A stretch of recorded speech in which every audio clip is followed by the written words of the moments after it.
Contoh, soalan saya kan, ada tak orang kafir yang baik? Ada tak?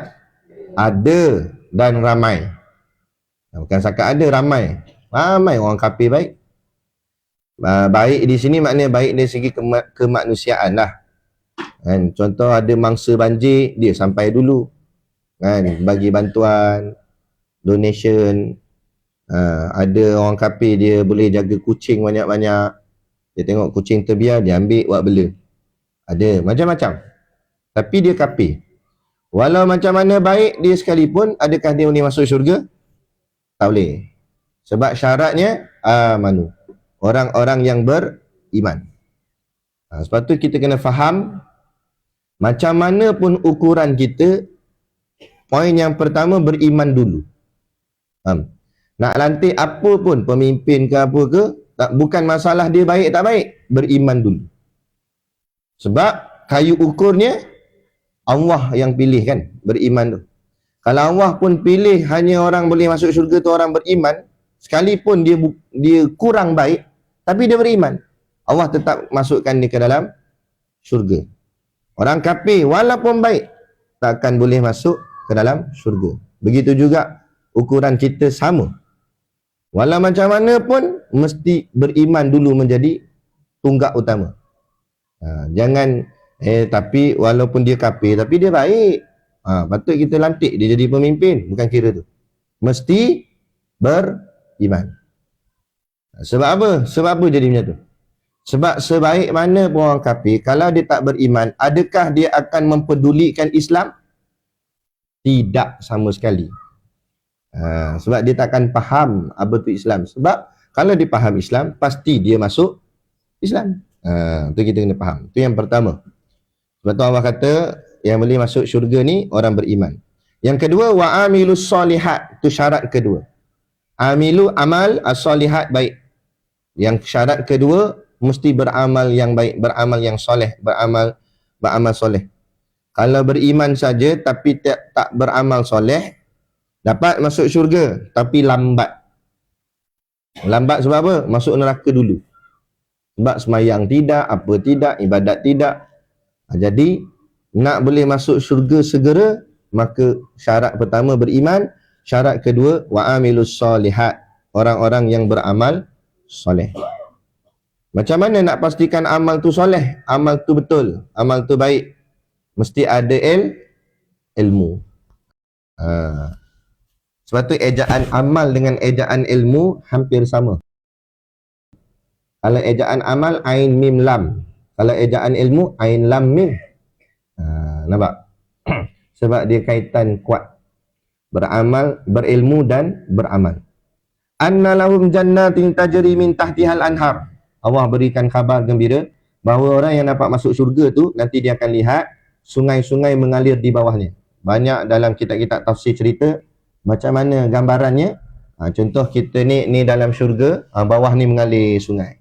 Di bawah mahligai syurga kita tu ada mahligai, ada istana. Sungai mengalir bawah tu. Dan jangan kita bayang macam sungai kat dunia ni. Sungai tu pula ada macam-macam. Ada sungai madu, ada sungai susu. Sungai tu air, bukan sakat boleh kita mandi, boleh diminum. Air susu, air madu, ikutlah kita nak apa. Semua ada kat situ. Tu. Sebab tu disebut beberapa sungai, bukan satu, banyak. Kullama ruziku minha min thamaratir rizqa. Kemudian pula kita akan diberi makan. Dan setiap kali kita diberikan rezeki oleh Allah di dalam syurga tu nanti disebut sini samarah. Samarah tu artinya buah. Akan diberi buah-buahan kepada kita. Bila diberi buah-buahan itu, qalu, mereka pun berkata, yakni ahli syurga itu. Moga-moga kita lah. Hadzal ladzi ruziqana min qabl. Inilah pemberian ataupun buah yang kami dapat dulu. Jadi maksud sini ulama syarahkan tafsir dia, iaitu buah yang pernah kita makan di dunia. Buah yang sama. Durian-durian lah, durian, pisang. Tak kira lah buah apa pun. Kalau lah buah dia tak sama, macam mana kita nak minta? Kita tak tahu kan. Jadi mestilah makanan yang kita pernah jumpa kat dunia ni, begitu jugalah yang kita minta nanti dalam syurga. Ya Allah, saya teringin nak makan buah durian, keluar buah durian depan mata kita. Wa utubihi mutasyabiha. Maksud dia, buah itu akan serupa dengan apa yang kita dapat di dunia dulu. Cumanya bila ahli syurga dia akan kata, ini buah yang macam hidup kat dunia dulu, dia kata. Dia kata ini buah yang sama. Malaikat akan jawab, memang rupanya sama tapi rasanya tak sama. Makanlah, dia kata. Maksud tu kita akan rasa, bila kita rasa, dia punya rasa jauh lebih sedap daripada apa yang kita pernah, sekalipun sehebat mana pun rasa kat dunia ni, tak akan boleh lawan sehebatnya rasa di dalam syurga tu nanti. Itu satu pendapat. Pendapat yang kedua, bila disebut oleh ahli syurga kata, ini makanan yang kami dapat dulu. Dulu tu maknanya makanan yang mula-mula dia makan dalam syurga. Kemudian dalam syurga ni dia ada hari juga, esoknya. Jadi esok makan lagi. Bila tengok esok punya makan sama macam makanan yang semalam. Dia kata ini makanan yang dulu, maknanya makanan yang hari tu. Kan? Maka malaikat kata makanlah, warnanya sama, rupanya sama tapi rasanya berbeza. Di sini ulama kata bila kita makan dalam syurga, makanan yang seterusnya akan jauh lebih sedap daripada makanan yang mula-mula. Maknanya kalau kita suap yang pertama tu sedap dah. Suap kali yang kedua dia akan lagi sedap daripada suapan yang pertama. Suapan yang ketiga akan lagi sedap daripada suapan yang kedua. Lagi makan, lagi sedap, makin naik sedap dia. Sehingga kan, kita berhenti makan bukan sebab jemu. Sebab makanan di syurga takkan jemu dan takkan muak. Tapi kita berhenti makan sebab nak makan benda lain pula. Jadi, hari tu jadi sonok sangat, habis semua benda dia nak makan. Betul ada yang tanya kat, nak makan banyak, gemuk tak Ustaz nanti dalam tu? Tak gemuk, jangan risau. Sini dia makan banyak, gemuk. Kan, sana tak, dia akan keluar dalam bentuk peluh. Dia tak ada najis sana, dalam syurga tak ada air kencing, berak, tak ada. Dia keluar dalam bentuk peluh. Dia ganti dengan peluh. Kita makan-makan banyak, dia mesti nak kena keluarkan juga. Keluar tu dalam bentuk peluh. Dan peluh tu tidak berbau, malah peluh tu baunya wangi. Lebih wangi daripada kasturi. Bau yang sangat wangi. Mana nak cari peluh wangi? Ada sini. Juling mata kucing. Gitu. Ya lawa macam mana pun. Peluh sini masam juga. Tak kira siapa-siapa. Kan? Walahum fiha azwajum mutahharah. Nah, ini orang perempuan inilah sikit. Dan mereka disediakan bagi mereka itu pasangan-pasangan isteri-isteri yang sentiasa bersih suci. Ni bidadari. Atau orang perempuan tanya kat, kalau orang lelaki dapat bidadari dan orang perempuan dapat apa? Bidadara. Orang lelaki nombor satu sekali dia paling suka orang perempuan lah. Sebab tu kalau dah kahwin pun kadang nak kahwin lagi. Kan? Tapi orang perempuan pula benda yang paling dia suka apa? Dia suka banyak. Orang perempuan ni banyak benda dia suka. Sebab orang perempuan nafsu dia berapa? 9. Jangan tak nak ngaku. 9. Jadi banyak benda dia suka. Bunga dia suka. Kan? Suami pun dia suka juga suami dia. Tapi macam-macam lagi. Payung dia suka. Beg tangan dia suka. Jadi apa yang disukai itu semua dia. Rantai emas ke apa ke ikutlah. Sebab tu disebut payung emas tu. Siapa mengizinkan suaminya nikah seorang lagi dapat payung emas. Dia marah. Tak nak payung-payung gitu. Sebenarnya payung emas tu bukan hadis. Bukan hadis. Itu kata-kata ulama sahaja. Dan kenapa ulama tu sebut payung emas? Okey. Pertama, macam saya sebut tadi, perempuan ni dia suka macam-macam benda. Termasuk kadang-kadang payung pun dia nak matching dengan baju dia, betul tak? Kalau baju warna pink, payung pun pink. Baju dia kuning, payung pun kuning. Macam tu. Jadi dalam banyak-banyak aksesori ni, payung ni yang paling lekeh. Tak ada payung pun tak apa, betul tak? Payung ni paling lekeh. Tapi Allah nak, kiranya ulama tu nak sebut benda paling lekeh Allah bagi sebabkan besar pahala dia, benda paling lekeh pun Allah bagi dalam bentuk emas. Apatah lagi yang hebat daripada tu lagi. Bukan nak kena pakai payung dalam syurga. Bila kita cakap itu dia marah, dia kata, "Apa nak pakai payung dalam syurga? Kau hujan pun," dia kata. Memanglah, tapi ulama sebut payung emas tu sebab apa? Sebab nak gambarkan suatu benda yang sekadar payung tapi emas Allah gantikan. Mana nak cari? Dan kalau payungnya emas, tak payah cerita yang lain lah, beg tangan ke apa ke, yang lain-lain tu lebih hebat lagi lah. Boleh faham? Jadi bagi tak? Tetap tak bagi. Tetap tak. Wahum fiha khalidun, dan mereka kekal di dalamnya selama-lamanya. Surah Al-Baqarah ayat 25. Pertama-tama sekali kita merafakkan setinggi-tinggi kesyukuran kehadaratillah subhanahu wa ta'ala yang dengan limpah dan kurnia mengizinkan kita berada dalam majlis ilmu pada petang ini, yang moga-moga dengan majlis ini akan memberikan ganjaran pahala yang berlipat kali ganda kepada kita semua dan diampunkan akan segala dosa-dosa kita, sehinggalah akhirnya kita akan ditempatkan Allah di dalam syurganya nanti di hari akhirat kelak, insya-Allah. Amin ya rabbal alamin. Yang saya hormati sahibul bait, tuan rumah, pengurusi bahagian muslimat yang menjayakan program-program ilmiah kuliah muslimat di sini, dan yang amat disanjungi, lagi dicintai, lagi dikasihi ibunda saya yang ada di belakang tu, Datin Zaliha. Semua tengok belakang. Mak saya popular sekali, mak saya ni. Baik, dan kepada semualah para asatizah, ustazah-ustazah yang hadir pada petang ni, mohonlah ditegur kepada hamba yang fakir. Kasihi ayah-ayah, ibu-ibu, pemudi muslimat yang dirahmati Allah sekalian. Kita sambung kitab kita, berhenti dekat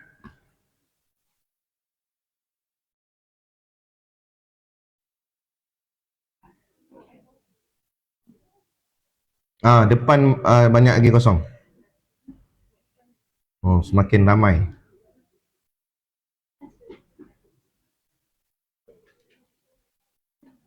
Tepi-tepi pun boleh.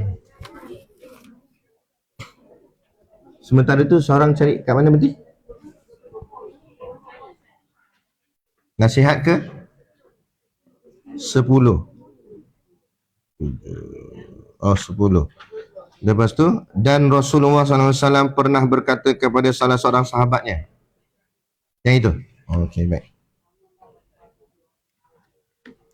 Ya fulan tu kan? Betul Ya fulan.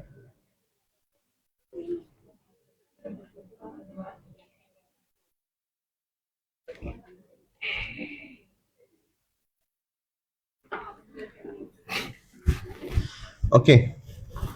Saya baca dulu. Saya baca Arab dia. Qala al-muallif rahimahullahu ta'ala wa nafa'ana wa iyyakum bi ulumihi fid daraini. Amin ya rabbal alamin.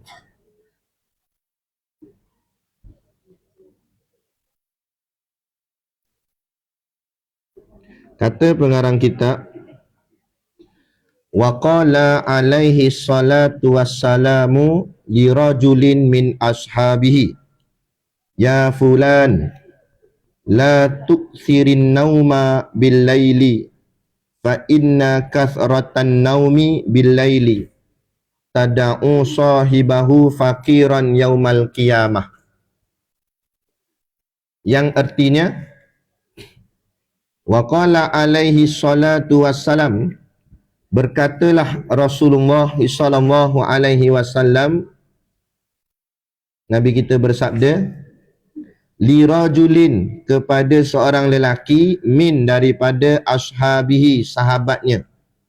Jadi Nabi kita cakap dengan salah seorang sahabat Nabi. Siapa sahabat Nabi tu tak disebut sini namanya siapa.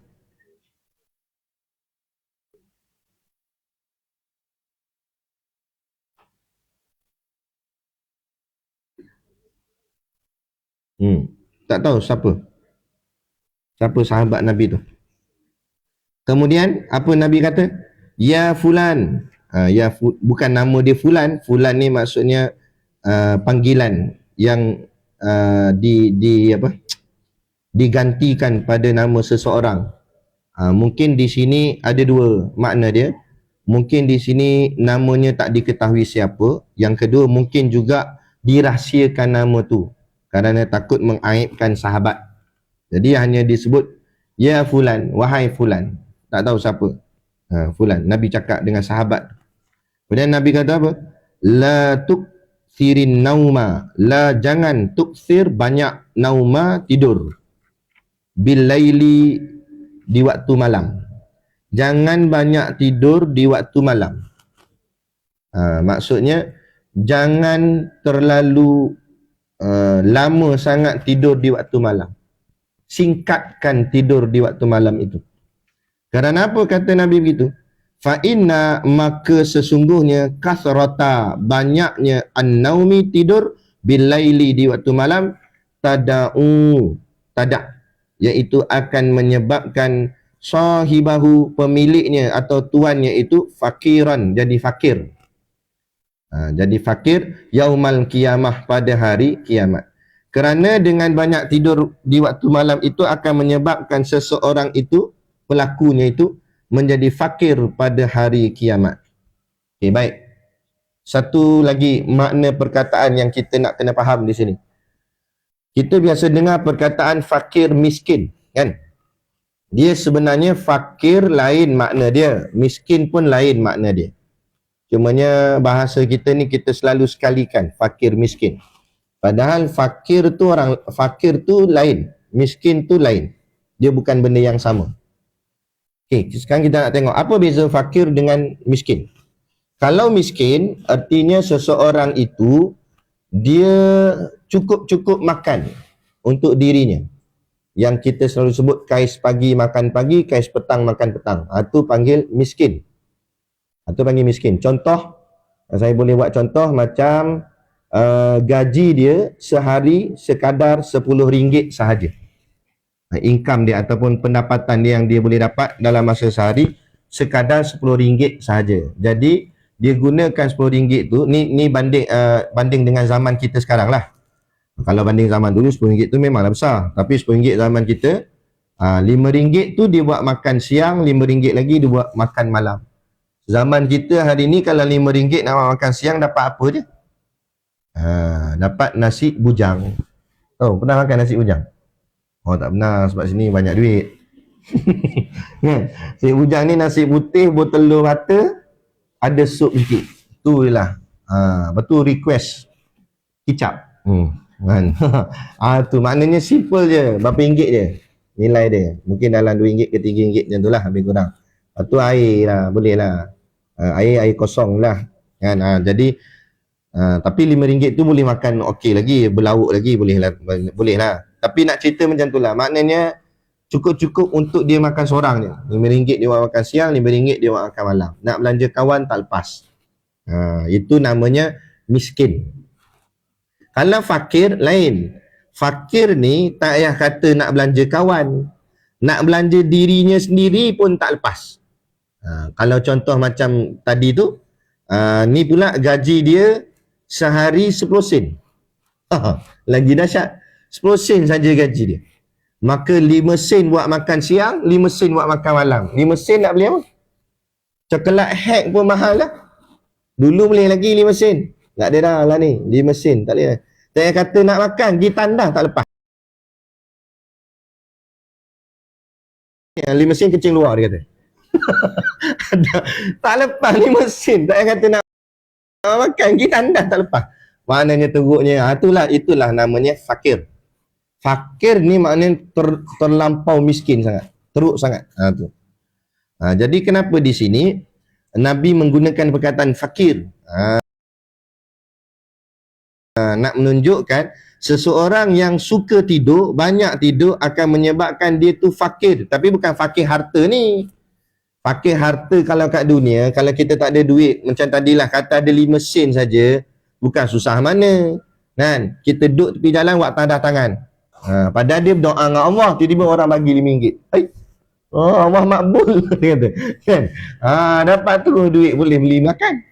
Tapi kalau di hari akhirat, tadah kot mana? Siapa nak bagi? Tak ada siapa nak bagi. Maksudnya sini, dia akan susah di hari kiamat sebab pahalanya amat-amatlah sedikit. Sebab apa? Sebab masa hidupnya banyak dihabiskan dengan tidur. Kuliah pun tidur. Tapi bukan sinilah, tempat lain. Sini bagus. Kan? Contoh. Tidur je. Tidur ni kalau betul-betul penat tu lain lah. Kita betul dah mengaji penat tidur.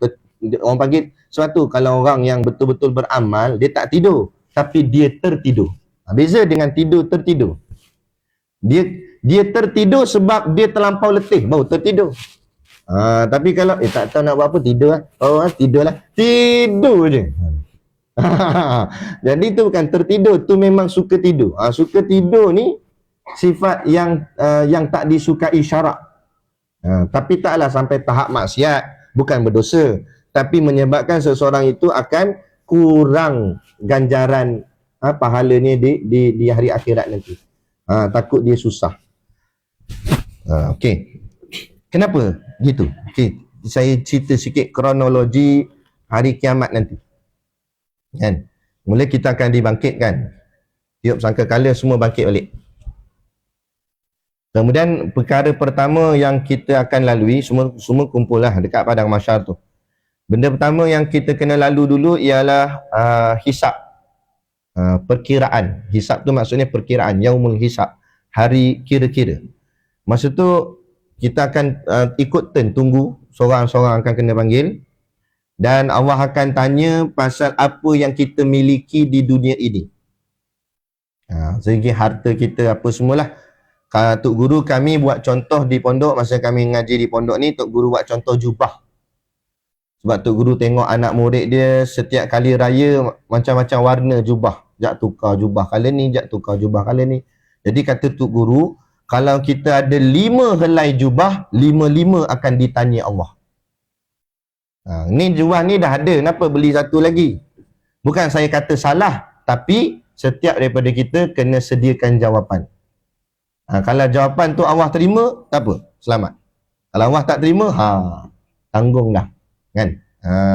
Ini cerita barang yang halal. Barang yang haram, awal lagi dah kena campak dalam neraka. Ini semua ni barang yang halal.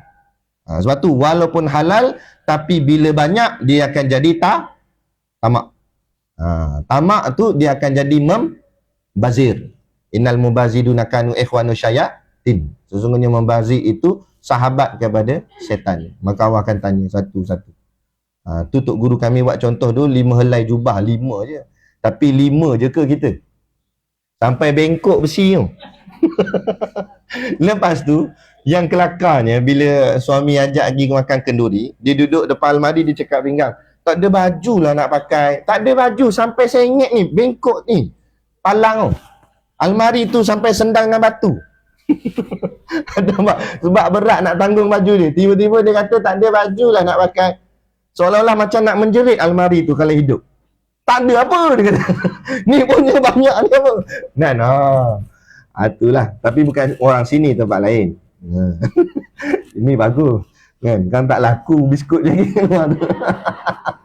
Kan? Tu cerita dia. Jadi kena tanya tu, baru cerita baju, belum cerita motor, kereta, periuk, pinggan. Kan? Pinggan lawa-lawa beli kat Langkawi, duduk dalam almari tu. Bagi makan suami pinggan plastik yang dah sumbing dah tu. Sebab kena panas. Kan? Lepas tu dia tengok nasi suami dia kering je, tak ada kuah. Abang tak buh kuah, apa retak bawah. Bocor. Nah, tu. Yang lawa bunga-bunga beli kat RM250, tu buh dalam almari. Nah, tu semua akan ditanya satu-satu.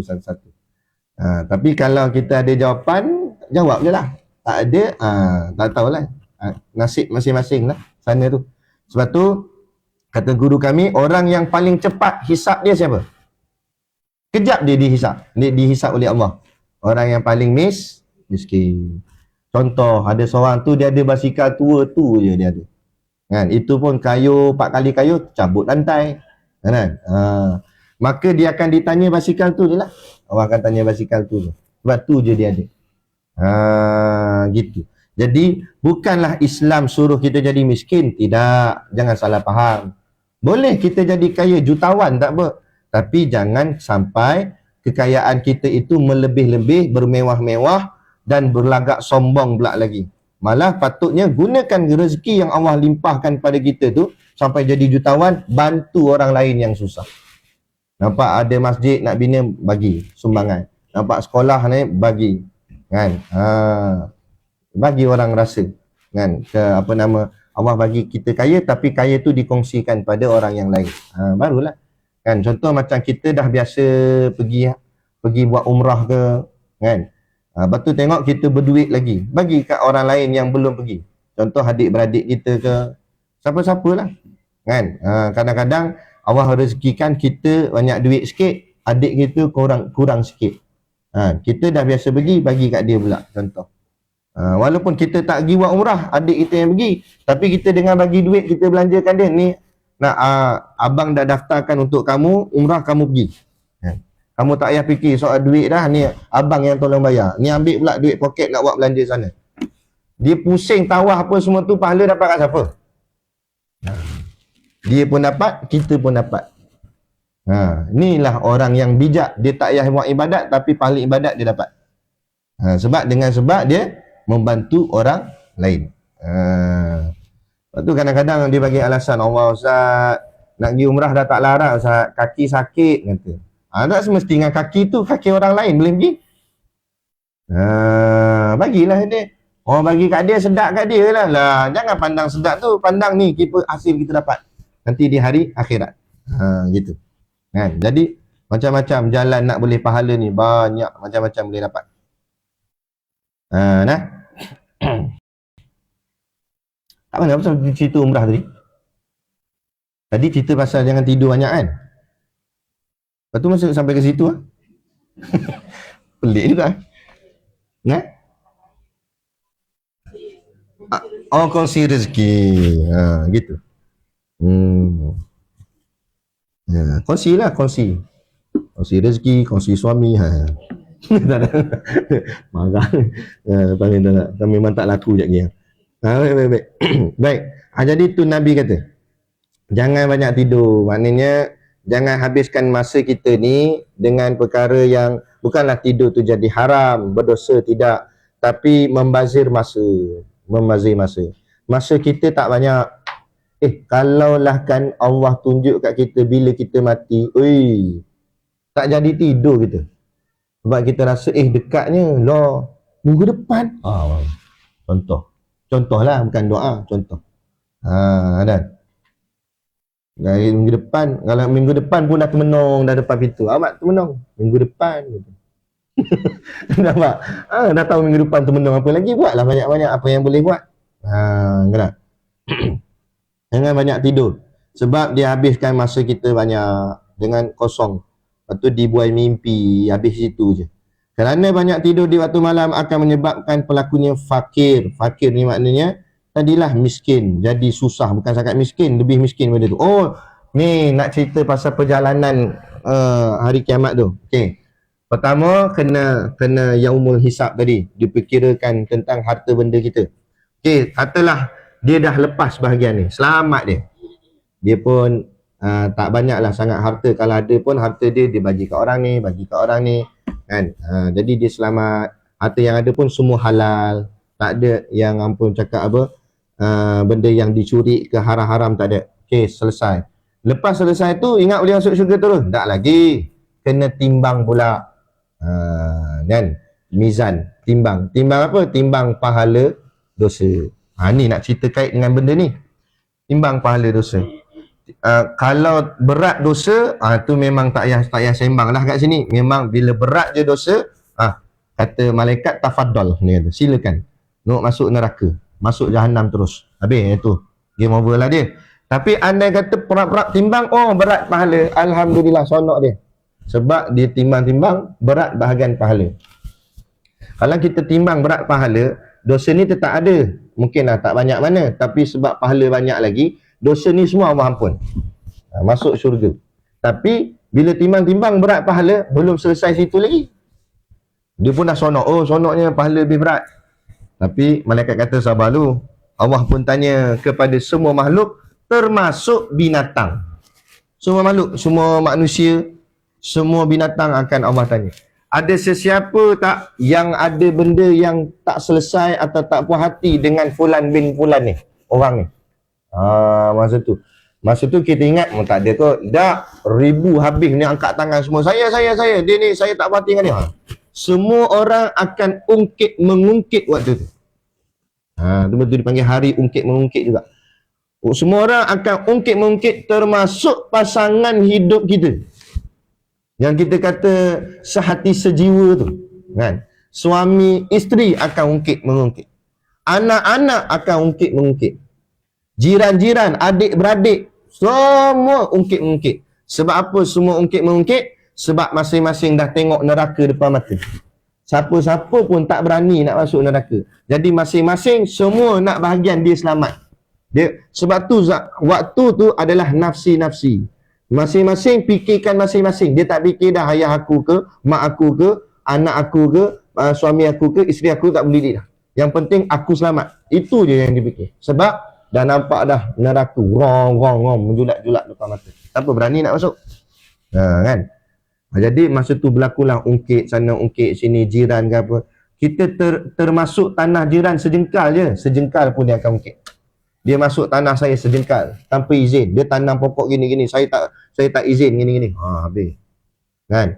Dia parking depan rumah saya gini-gini. Panjang cerita. Parking pun dia ungkit. Kan? Dia pakai slipper saya. Lepas tu buat senyap. Tu pun ungkit. Iya. Habis akan dicungkil satu-satu. Maka nak selesai, nak jawab, nak hutang ke apa, semua kena bayar.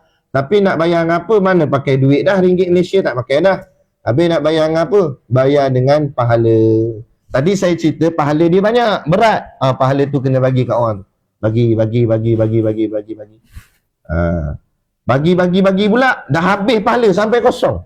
Bila kosong pahala, tiba-tiba ada lagi yang ungkit. Bukan sakat orang ni, binatang pun ada. Dia kata, kucing datang. Dia kata dulu dia baling saya ikut tingkap. Contoh ada orang duk buat macam-macam. Sebab tu kalau nak halau, biar halau dengan beradab. Syuh gitu. Jangan sampai menyakitkan. Ini pukul dengan batang penyapu. Saya ingat kawan tu balik ni. Nampak?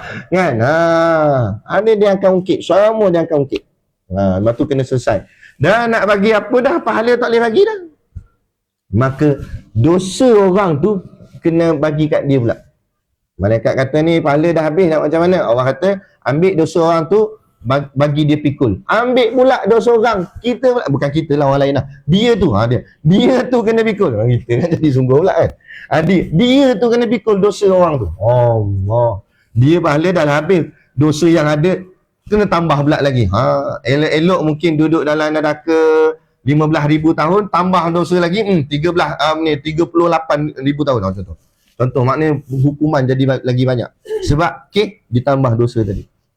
Jangan main.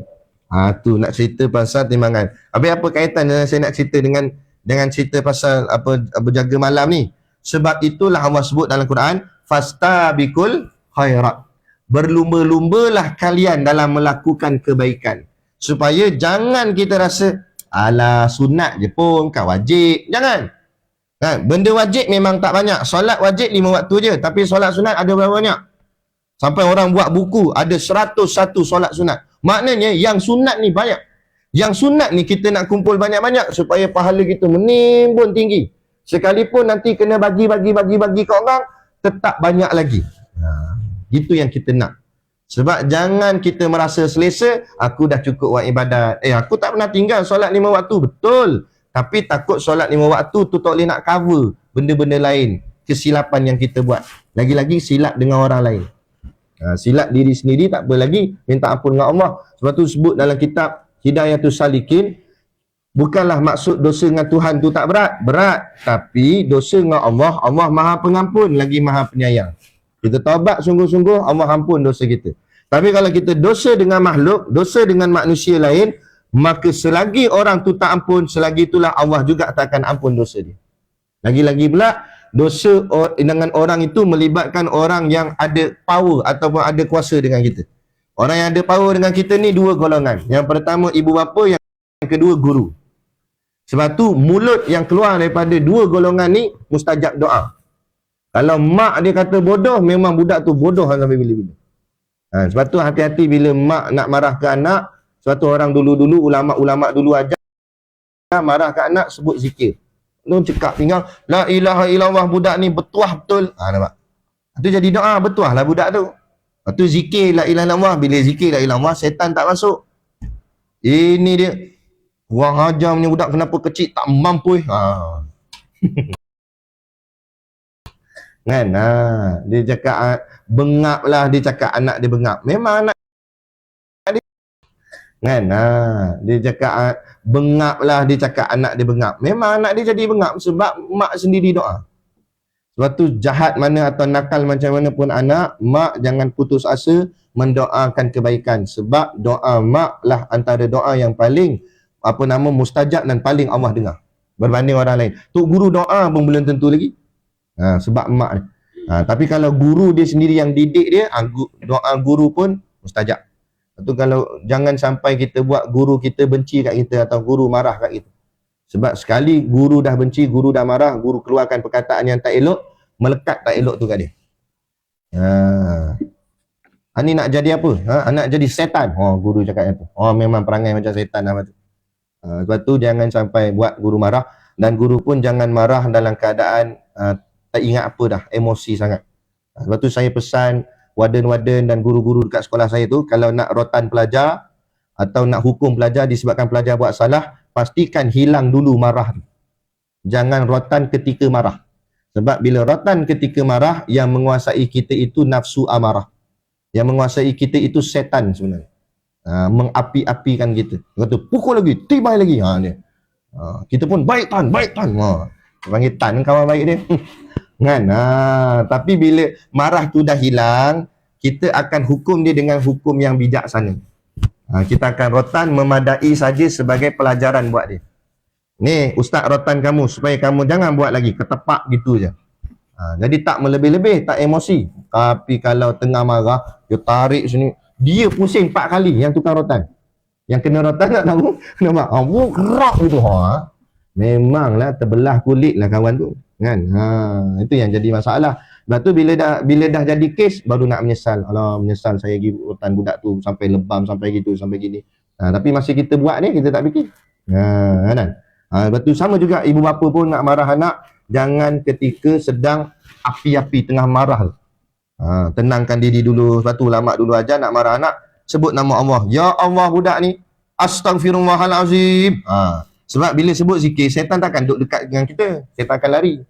Jadi kita akan berfikiran waras bila kita nak hukum anak kita tu. Kan ada jadi kes, anak dia main lipstick mak dia. Lipstick pula Maybelline, kan? Mahal punya. Dia budak tu ingat color crayon tu kot. Dia pun buat lukis gambar mak dia pula tu. Lepas tu tunjuk mak dia, mak cantik tak? Cantik, dia kata. Maybelline aku. Kan?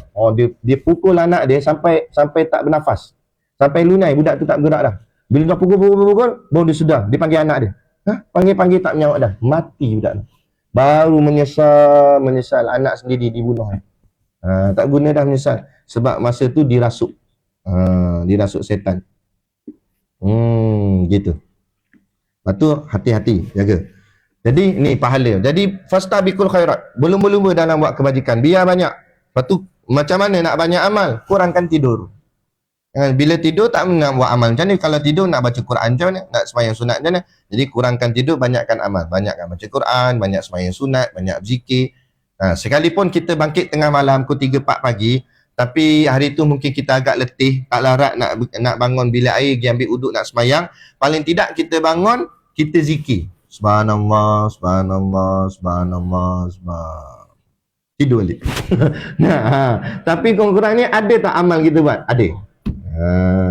Jangan bangun-bangun kencing tidur balik. Dapat amal apa? Amal kencing je. Nampak? Kencing aja. Amal sebutlah sikit subhanallah ke apa ke. Kan? Paling-paling tidak ada juga amal di waktu malam. Sebab amal di waktu malam ni lebih mahal daripada amal di waktu siang. Ganjaran pahala dia lebih lagi.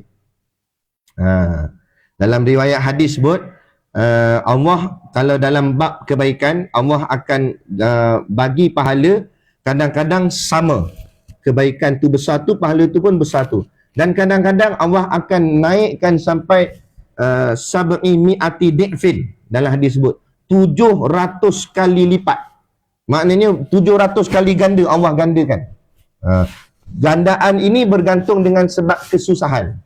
Lagi susah kebaikan kita nak buat, lagi besar pahala dia. Lagi besar ganjaran pahala dia. Kan? Sebab tu macam saya sebut dengan orang lelaki lah. Dia kata, payahlah Ustaz nak berhenti isap okok.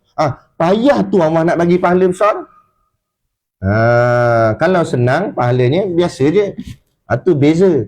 Bila susah, sebab tu sembahyang malam lebih mahal daripada sembahyang siang. Sebab sembahyang malam tu lebih susah daripada sembahyang siang. Siang memang kita jaga dah, tapi daripada tidur nak jaga bukan senang. Kena pula tidur tu mimpi sedap, kahwin dengan anak raja. Nampak kan? Tengah pegang emas apa semua, tiba suami kejut. Ya, apa? Lah suami mana pula ni? Aku ingat suami aku raja. Tak tukar pun. Mimpi sedap. Nak batalkan mimpi tu. Kan, nak bangun pula. Bukan satu benda yang mudah. Saya kata ibu-ibu, ustaz-ustaz pun lebih kurang tak kadang-kadang. Balik kuliah dah lewat, nak bersengkang mata, nak bangun, mujahadah.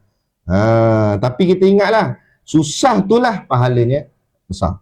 Lepas tu kita kena sabar bila Allah uji kita dengan kesusahan. Kadang-kadang diuji dengan suami yang orang cakap apa, yang garang ke, ataupun ialah macam-macam hal ke, sabar. Kadang diuji begitu. Kadang suami okey, anak pula Allah uji. Anak pula Allah uji. Saya baru selesai pagi tadi menyelesaikan satu kes di sekolah saya. Kan? Ini antara benda yang paling saya takut berlaku di sekolah saya, tapi akhirnya berlaku jugalah. Berat kan? Berlaku hubungan lelaki dengan lelaki. Di asrama lelaki. Allah kata, aduh. Bila kita panggil mak bapak dia, Allah pecah hati mak ayah ni. Menangis, terkelu lidah, tak boleh nak cakap. Seorang ayah, badan sasa, jantan, kuat, keluar air mata. Allah Ustaz, saya tak tahu nak kata Ustaz, Allah, dia kata. Kalau anak saya bergaduh tumbuk, saya boleh terima lagi Ustaz, tapi kalau buat kerja ni, Allah, dia kata. Kadang-kadang Allah uji gitu. Kadang Allah tak uji pasangan hidup kita, Allah uji anak itu. Kadang-kadang anak okey, pasangan okey, Allah uji adik-beradik kita. Adik-beradik pula buat hal. Saya jumpa kes adik-beradik bergaduh, tikam lidah, kan, keluar pisau berebut harta pusaka dan sebagainya, macam-macam. Kadang-kadang adik-beradik okey, pasangan okey, anak pun okey, rakan sekerja, fitnah memfitnah, jatuh menjatuh, kan, dia yang buat kita. Kadang-kadang rakan sekerja semua okey, jiran sebelah pula, kan, sampah dia buang ke rumah kita.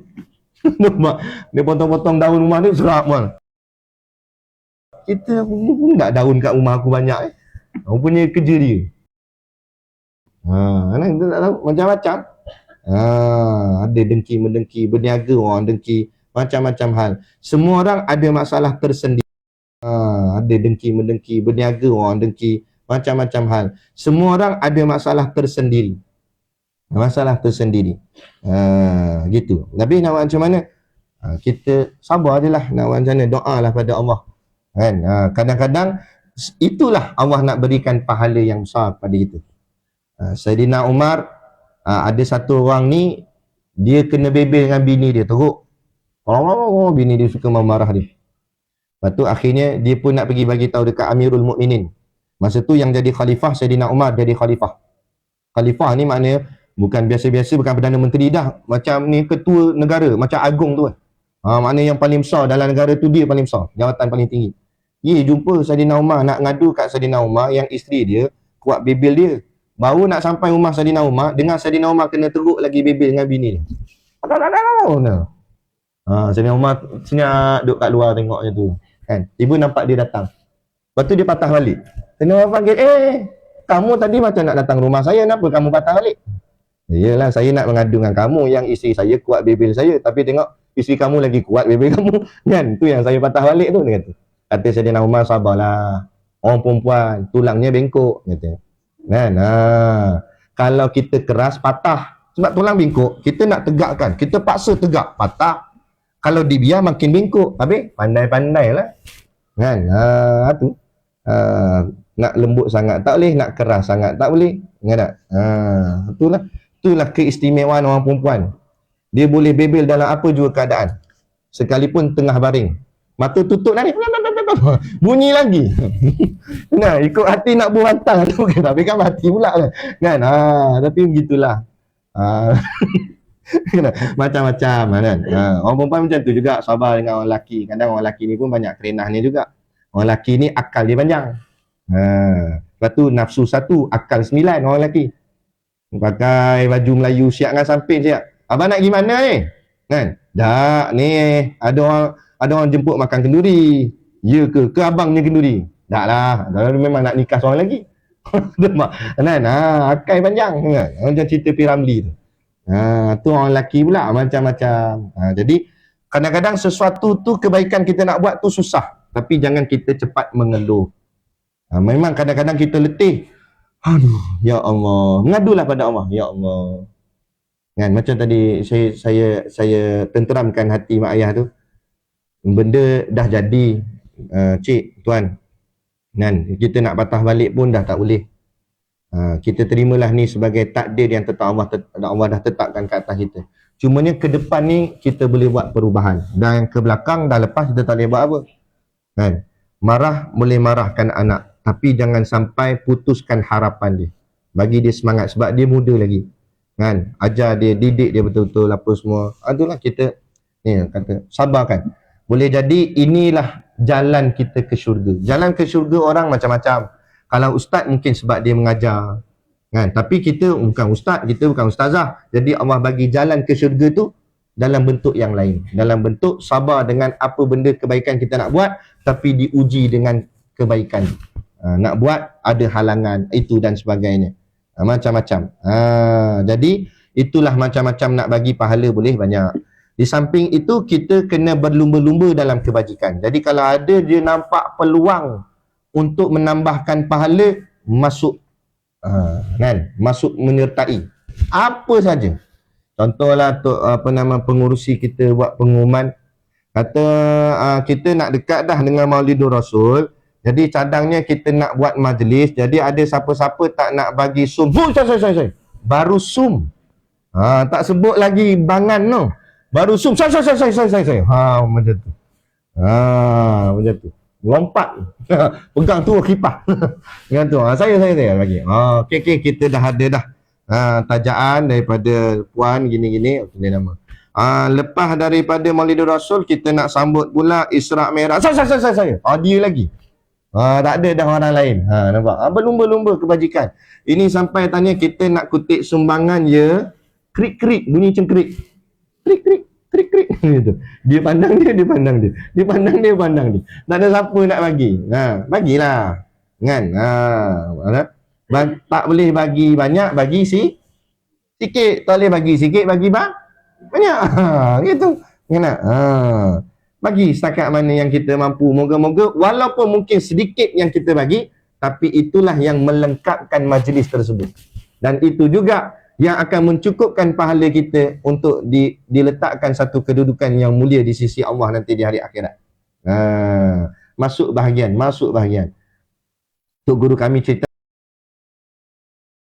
ada seorang sahabat Nabi nama dia Abu Talhah. Kan? Abu Talhah ni dia hidup, umur dia agak panjang. Kebanyakan sahabat-sahabat lain ramai dah meninggal, dah wafat. Nabi pun dah tak ada, tapi dia ada lagi. Sehingga kan satu hari ada berlaku perang. Ni orang cakap apa, semboyan perang tu dibunyikan. Yang paling awal sampai dia, sedangkan ketika itu umurnya 90 tahun. 90 tahun dah, 90 tahun ni kira tua dah lah. Dia sampai dulu. Jadi anak-anak muda ni datang jumpa dia, katanya, wahai ni apa pakcik Abu Talhah ni, kamu dah berjuang di zaman Nabi, di zaman Sayyidina Abu Bakar apa semua.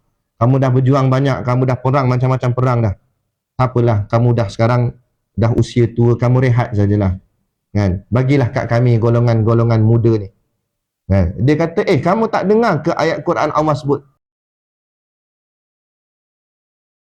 Infiru, keluarlah kamu, pergi berjuang, sama ada dalam keadaan ringan ataupun berat. Ringan maksudnya tengah senang, tengah muda, tengah sihat. Tapi masa apa masuk berat? Berat ketika maknanya tengah susah, tengah sakit, tengah tua, tengah tak larat pun Allah wajibkan untuk berjuang mempertahankan agama Allah. Dipandang situ. Jadi kita pun ambil apa juga keadaan, tak kiralah macam mana sekalipun, kita tetap nak beramal ibadat sampailah memang kita lagi tak diizinkan untuk ibadat. Apa dia? Mati. Lagi mana bernyawa, masih lagi hidup, buatlah apa jua kebaikan. Syekh Nuruddin Al-Banjari Al-Makki, dia ada karang sebuah kitab, nama kitab tu La Tahkiran. Apa maksud kitab La Tahkiran ni? Jangan kamu memandang remeh perkara yang kecil. Sebagai contoh, antara yang saya ingat, ada hadis dalam kitab tu, Syekh Nuruddin tuliskan, membersihkan rumah Allah, masjid. Contoh ada tai cicak, ambil tai cicak, buang. Nabi sebut siapa yang bersihkan rumah Allah walaupun najis yang kecil, contoh seperti tai cicak, maka Allah akan binakan mahligai di dalam syurga ni nanti. Itu baru tai cicak dah. Kalau tai orang, benda yang besar-besar yang kita tolong basuhkan langsir. Kadang-kadang kita tengok langsir ni mungkin dah lama, kita pun minta izin AJK, boleh tak saya nak ambil peluang ni, saya nak ambil langsir ni, saya nak bawa ke Dobi, saya basuh, nanti saya gantung balik. Ambil apa saja peluang yang boleh. Ambil apa saja peluang yang boleh mendatangkan pahala. Dan pahala tu pula pahala yang jenis jariah. Apa jariah? Yang mengalir. Sekali buat tapi dia tetap masuk prop. Apa dia? Perkara-perkara yang dibuat secara orang ramai.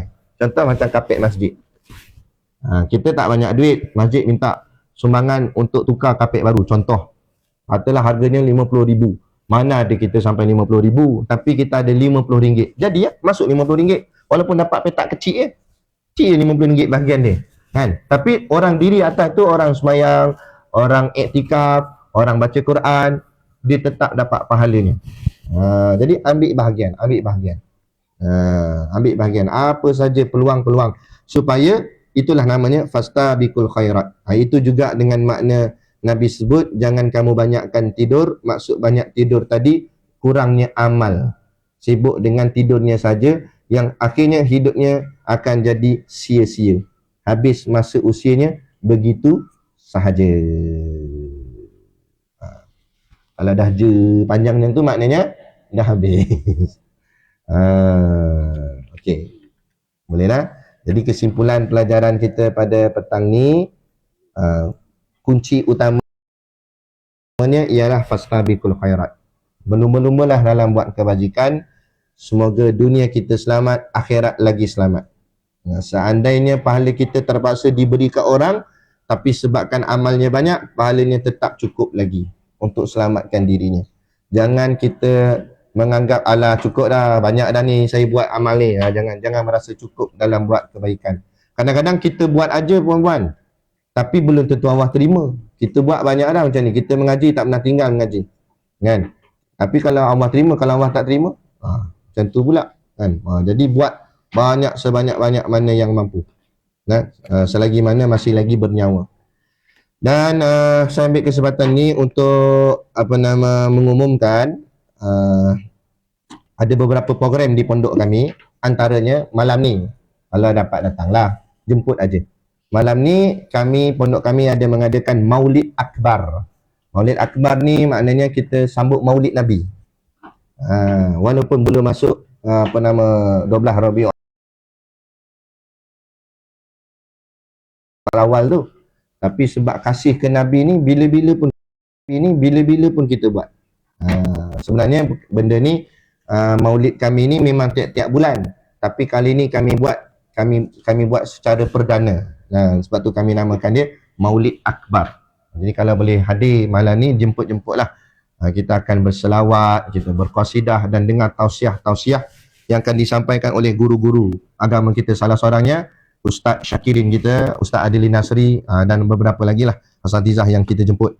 Kemudian ini hari Khamis. Esok hari Jumaat sehingga Jumaat depan, seminggu, pondok kami ada mengadakan daurah pengajian kitab. Jadi yang suka mengaji, kita akan baca kitab Hidayatus Sibyan. Hidayatus Sibyan ni belajar tentang fardu ain. Kita akan baca bab solat, bab semayang. Kita akan belajar semayang, macam mana semayang yang betul. Kita akan praktikalkan siap, tunjuk apa semua. Kadang-kadang hukum hakam semayang ni kita tak perasan atau tak tahu, akhirnya menyebabkan semayang kita buat tapi tak sah di sisi Allah. Takut macam tu.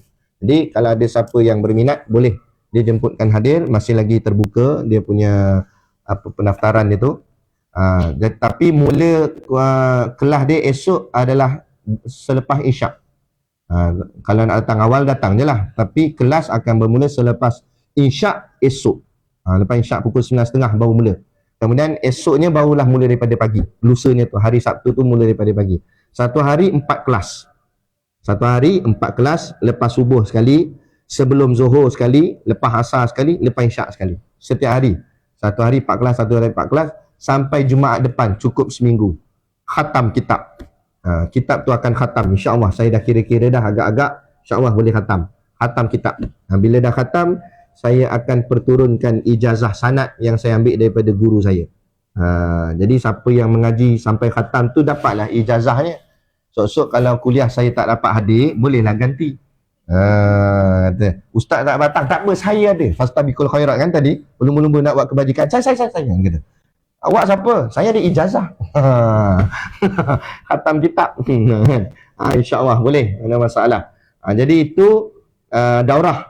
Kalau daurah pun tak dapat datang, tak malam Ustaz bukan tak nak datang, tapi sibuk kerja apa semua kan. Tak apalah, tak dapat datang, saya jemput juga 2 hari bulan 9. Minggu depan lah kiranya. 2 hari bulan 9, hari Sabtu. Sabtu depan, kita akan adakan hari pondok, hari ulang tahun pondok. Kiranya macam birthday pondok kami ya. Sambutan ulang tahun pondok kami. Jadi program bermula daripada pagi sampai malam. Pagi tu mula dengan qiyamul lail, zikir munajat Ustaz Zainuddin Abdul Majid. Kemudian kuliah subuh akan disampaikan sendiri oleh mudir Tuan Guru Siddiq Noh. Kemudian duha kita ada kuliah muslimat. Jadi muslimat kena datang. Kuliah duha, kuliah muslimat. Kemudian sebelah lepas zuhur sampai ke petang kita ada santai anak muda. Jemput juga, suruh anak-anak kita pergi. Yang ada motor boleh konvoi motor. Kita nak santai anak muda. Bersama kita ada Ustaz Mokti. Kemudian yang kemuncaknya ialah belah malam. Malam tu kemuncak dia. Iaitu kita akan adakan himpunan ulama. Antara guru yang kita jemput ialah Syekh Zainul Asri, Tuan Guru Ahmad Rozaini, Syekh Rodi dan ramai lagi. Himpunan ulama. Jadi moga-moga di dunia ni kita dapat berhimpun dengan ulama. Maka harapnya nanti di hari akhirat Allah juga izinkan kita berhimpun dengan alim ulama dan juga Nabi kita nanti di hari akhirat. Jadi kalau nak himpun dengan orang-orang soleh di hari akhirat, himpunkan dulu dengan orang-orang soleh di dunia lagi. Tapi kalau dunia pun tak pernah bersama dengan ulama, macam mana nak sama dengan ulama nanti di hari akhirat. Jadi itulah sedikit sebanyak program-program yang diadakan di pondok kami dalam masa terdekat ni. Jadi jemput-jemputlah hadir ya. Datanglah, jangan tak datang, saya cek seorang-seorang nanti.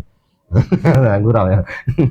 Jadi cukup sekian tu. Wabillahi taufik wal hidayah. Assalamualaikum warahmatullahi wabarakatuh. A'udzubillahi minasyaitonirrajim. Bismillahirrahmanirrahim. Alhamdulillahirabbil alamin wassalatu wassalamu ala asyrafil anbiya'i wal mursalin wa ala alihi wa sahbihi ajma'in. Allahumma taqabbal minna salatana wa du'aana innaka antas samiul alim wa tub alaina innaka antat tawwabur rahim. Allahumma ja'al dinana dinan nabi Muhammadin sallallahu alaihi wasallam wa islamana islamal muslimin wa imanana imanal mu'minin wa salatana salatal khashiin wa a'malana a'malas salihin wa niyatana niyatal mukhlisin wa dhunubana ya Allah dhunubal mustaghfirin wa hayatana hayatal ulama wa mautana bimauti syuhada wa dikinal jannata ma'al anbiya'i alaihimus salatu wassalam. Rabbana atina fid dunya hasanah wa fil akhirati hasanah wa qina adzaban nar wa qina adzaban nar wa qina adzaban nar. Wa sallallahu ala khairi khalqihi sayyidina Muhammad wa ala alihi wa sahbihi wa sallam. Subhana rabbika rabbil izzati amma yasifun wa salamun alal mursalin walhamdulillahi rabbil alamin. Amin ya rabbal alamin. Taqabbalallahu minna wa minkum. Sama-sama.